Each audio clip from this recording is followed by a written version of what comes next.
Good morning students, welcome back to Gopi Krishna online classes.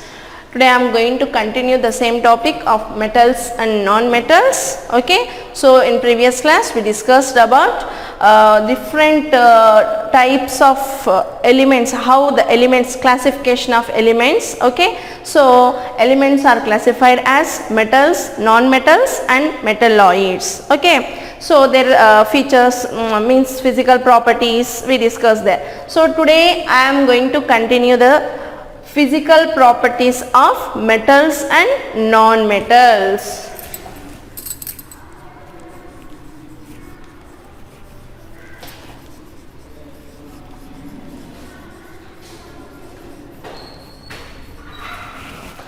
Okay, so in that first physical property is physical state. Okay, so in this most of the metals are solids. So most of the metals are solids. Some exceptions like mercury, gallium, they exist in liquid state. Okay, so mercury is in the liquid state at room temperature, gallium is in liquid state at the temperature above 30 degree. Okay, so generally most of the metals are available in solid form only. Okay, in this some exceptions, one is that mercury, second one is that gallium, these two are exist as in liquid state. Okay, so this is also at room temperature, mercury is exists as a liquid and gallium is above 30 degree. Coming to the non-metals, non-metals are also in a solid form. If you take the example sulfur, phosphorus, okay, sulfur, phosphorus. Some non-metals are exist as gaseous forms. Okay, example you can take oxygen, nitrogen, hydrogen, okay, helium. These are non-metals. Okay, they are exist as in a gaseous form.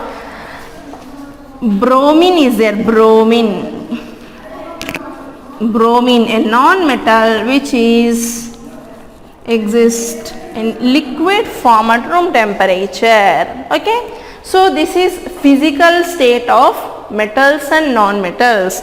In physical properties of metals and non-metal, the first one physical state. So in physical state generally most of the metals are solids. Some exceptions, what mercury and gallium, they are exist in liquid form. Mercury at room temperature it is in liquid form, gallium is a liquid form at above 30 degree temperature. Coming to non-metals, mostly non-metals also is in solid form. Example we can take sulfur, phosphorus. Okay, and if you take these non-metals also exist as in gaseous form. Okay, in this oxygen, nitrogen, hydrogen, helium. Okay, these all are in gaseous forms. One exception, bromine is there. Bromine is in the liquid form. It is a non-metal. It is available in a liquid form at room temperature. This is physical state of metals and non-metals.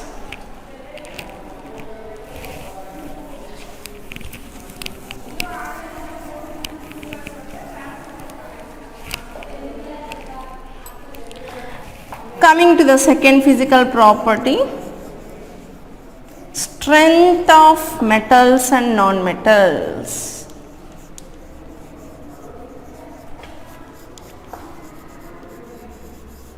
Strength of metals and non-metals.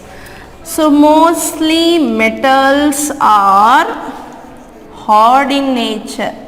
They are hard in nature.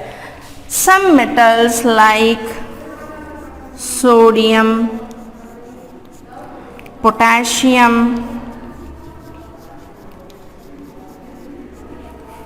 Okay, so they are soft metals. Soft metals we call as, they are soft metals. Why we can call as soft metals means metals are generally hard in nature, but these two metals we can cut with a knife, that must softly will be this metal, so we call as soft metals. Okay, so coming to that non-metals. Non-metals are brittle in nature when we are hit with hammer. For example, if you take graphite, is a non-metal, it is not strong metal, they are not strong metal. In this non-metal, diamond is there, diamond. So this is hard non-metal. Okay, so this is strength of metals and non-metals. Next, coming to that, the third physical property,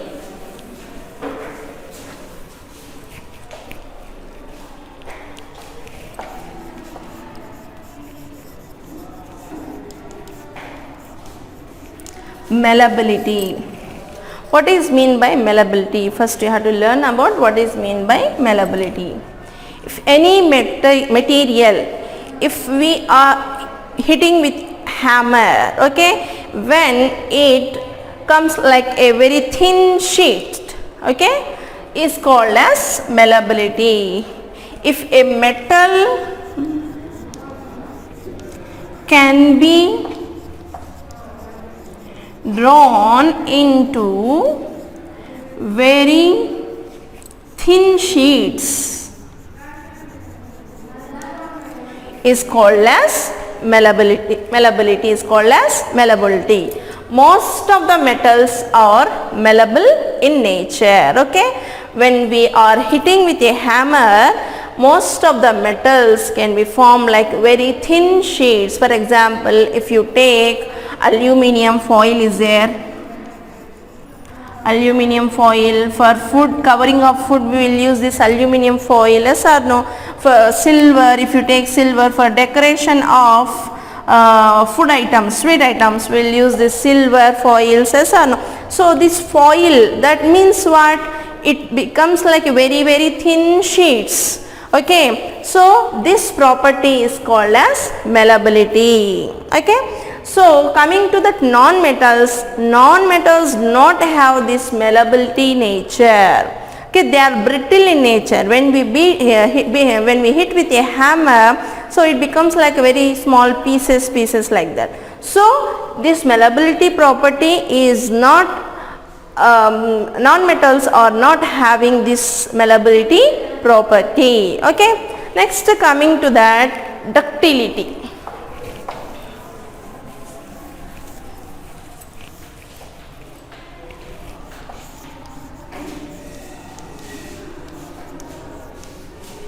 Ductility.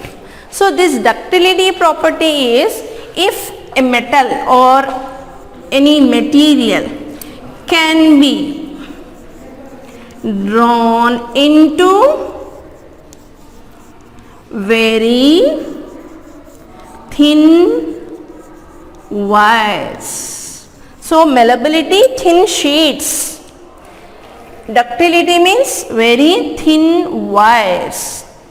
Okay, so here ductility, meaning of this ductility is metals can be drawn into very thin wires, means we can say that metals are having this ductility property. Because of this property only we are using in electrical wires. If you take copper wire is there in electrical wires, yes or no, aluminium wires are there, jewelry items, if you take gold items, very thin, like very thin wires, like they'll make that. Okay, yes or no, to make different designs, jewelry items, silver items. Okay, these all, because of this, metals are having this ductility property. Okay, here you have to learn about what is the meaning of ductility, what is the meaning of malleability.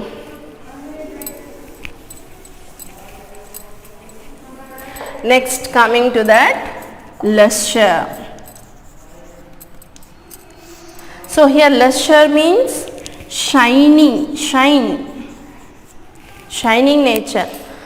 Mostly metals are having this lustrous property.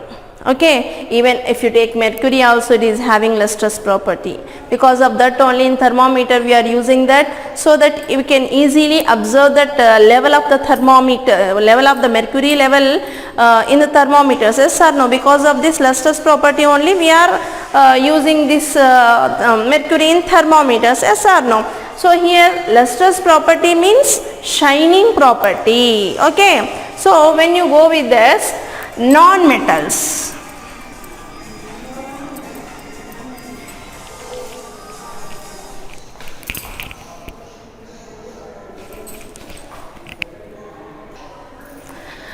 coming to that another property, that is lustrous property. So lustrous means what? Shine. Okay, most of the metals are lustrous in nature. Okay, so they are having very shining nature. Because of that shining nature only, this mostly we are using these metals okay, for door handles and tap handles. Okay, jewelry items like that we are using, because these metals are having lustrous property. Non-metals, coming to the non-metals, most of the non-metals are non-lustrous, but if you take a diamond, okay, so diamond is very lustrous, we know that. So next, coming to that another property, sonorous. Okay, when you go for a temple, bell will be in temples. Okay, that what material they used to make that bell? Obviously what we'll say, metals. Yes or no? Metals have this sonorous property, means ringing sound. When we hit with any object, metals will produce some amount of sound there, vibrations will happen there. Okay, so that is called as sonorous property. Some of the metals, like if you take mercury, okay, gallium, they are in liquid state, they will not produce any sounds. But remaining the metals which are in hot, means which are in a solid form, they will produce that sound. Coming to that non-metals, mostly non-metals are non-sonorous. Next, coming another physical property, conductivity.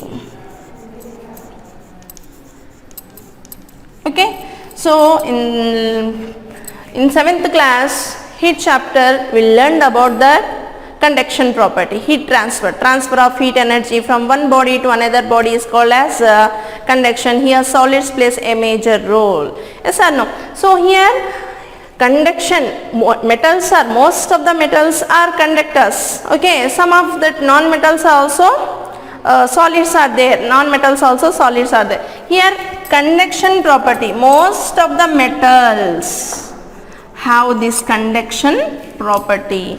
Non-metals are poor in conductivity. Okay, so conductivity is of two types. What? One is heat conductivity and second one is electrical conductivity.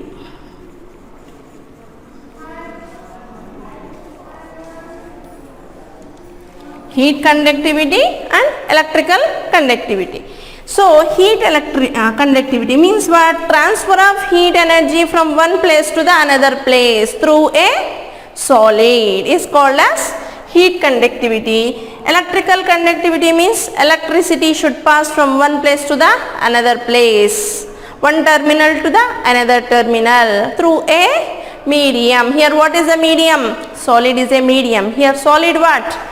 Metals. Yes or no? So because of this conduction property, for example, if you take the cooking utensils, most of the cooking utensils we are made with metals only. Okay, instead of metals we can use any other materials for the cooking utensils?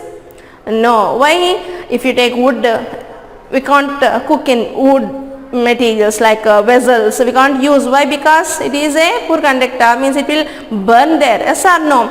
If you take plastic, it will melt. So here most of the cooking utensils we are using metals only, so that we can say that heat conductivity is mostly present in metals. Electrical conductivity, electricity, for example, if you take electrical wires, we discussed there about electrical wires are having that copper wires, aluminum wires. If you take this, why we are using this? Why can't we use any phosphorus, sulfur?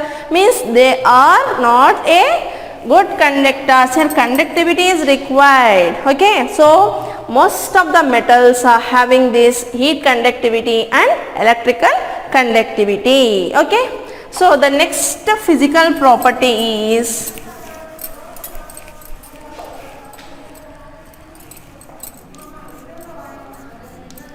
melting and boiling points.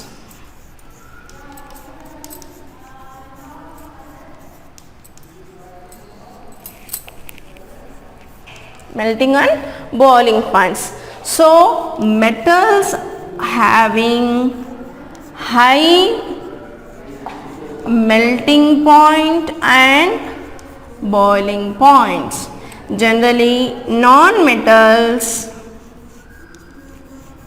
having low melting point and boiling point. Here exception we can take diamond. Have high melting and boiling points. Okay, so generally most of the metals are having high melting and boiling points. If you come for the non-metals, they are low, having that low melting points and boiling points. Exception for this diamond, having that high melting points, even it is a non-metal. Okay, it shows that high melting and boiling points. Okay, these are the some physical properties of metals and non-metals. Okay. Okay, thank you. I'll continue in the next class.